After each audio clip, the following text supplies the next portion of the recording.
मुझे आश्चर्य है कि परमाणु परीक्षण की भी आलोचना की गई। पूछा गया देश के सामने कौन सा खतरा था। मैं 1974 में सदन में था जब श्रीमती इंदिरा गांधी के नेतृत्व में परमाणु परीक्षण किया गया था। हमने उसका स्वागत किया था, प्रतिपक्ष में थे फिर भी स्वागत किया था, क्योंकि देश की रक्षा के लिए वो किया गया था। उस समय कौन सा खतरा था? क्या आत्मरक्षा की तैयारी तभी होगी जब खतरा होगा?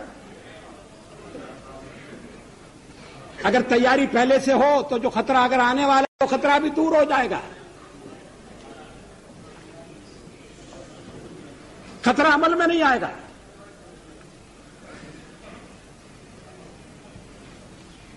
और इसीलिए हमने परमाणु परीक्षण करने का फैसला किया। हमारे कार्यक्रम का अंग है, उसमें लिखा हुआ है। कोई छुपी हुई बात नहीं थी, कोई रहस्य नहीं था।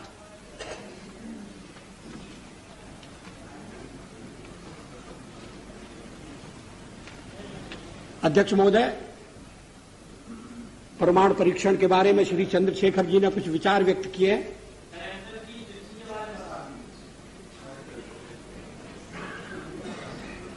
मुझे खेद है कि मैं उनके विचारों से सहमत नहीं हो सकता। उनके चिंतन की एक विशिष्ट धारा है।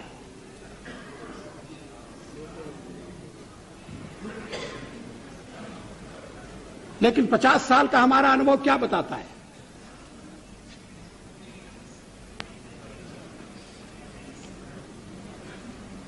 क्या रक्षा के मामले में हमें आत्मनिर्भर नहीं होना चाहिए?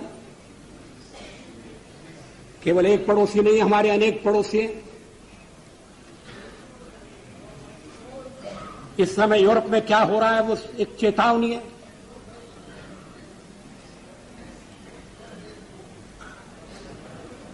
पोखरण 2 कोई आत्मश्लाघा के लिए नहीं था,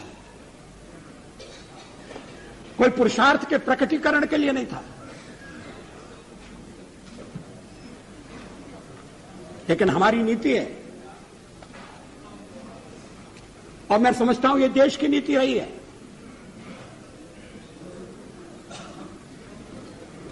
कि मिनिमम डिटरेंट होना चाहिए।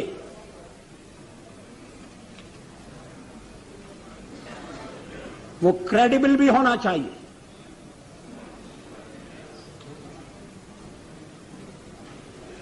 इसलिए परीक्षण का फैसला किया गया। उसके कारण कुछ कठिनाइयां आएंगी, हमें मालूम था, लेकिन देश उन कठिनाइयों का सफलतापूर्वक सामना करेगा, यह भी हमको विश्वास था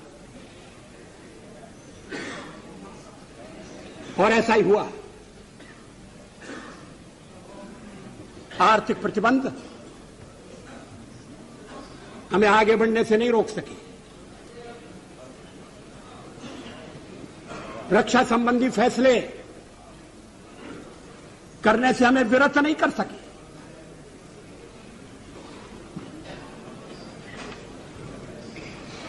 लेकिन परीक्षण के साथ हमने यह भी ऐलान किया कि हम परमाणु हथियारों का प्रयोग करने में पहल नहीं करेंगे। No first use. हमने यह भी कहा कि जिनके पास परमाणु शस्त्र नहीं है, हम उनके विरुद्ध उनका उपयोग नहीं करेंगे।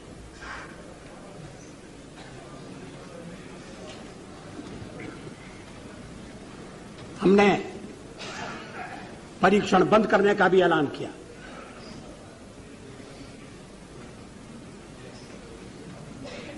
सचमुच में पोखरण में हम एक और परीक्षण कर सकते थे,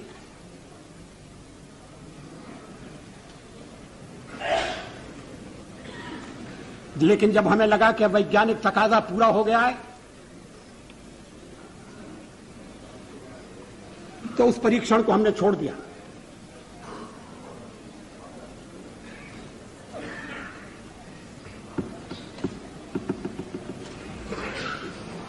एटमी हथियार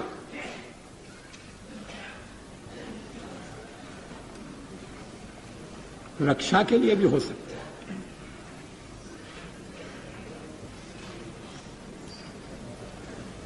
युद्ध टालने के लिए उनका प्रयोग हुआ है।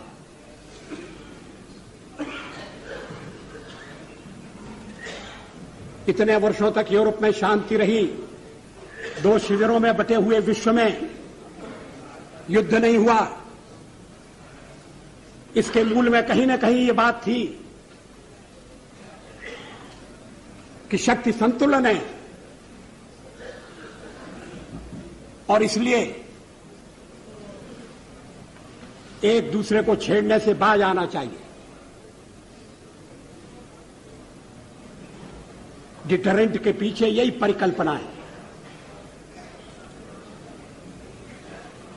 इस पर सारा सदन विचार करे, इस बात की आवश्यकता है।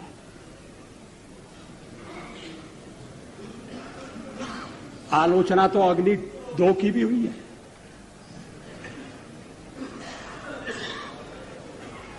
और उस दिन बड़ा विचित्र दृश्य उपस्थित हुआ जब सवेरे हमने अखबारों में पढ़ा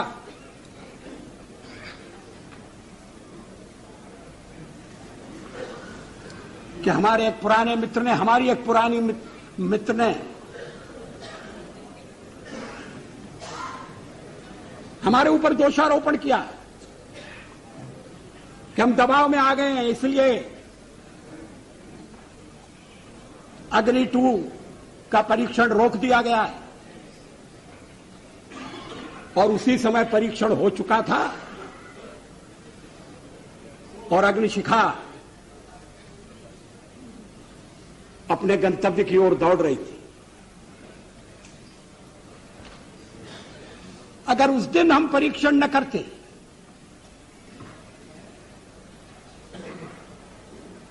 तो वो उनका वक्तव्य भ्रम पैदा कर सकता था।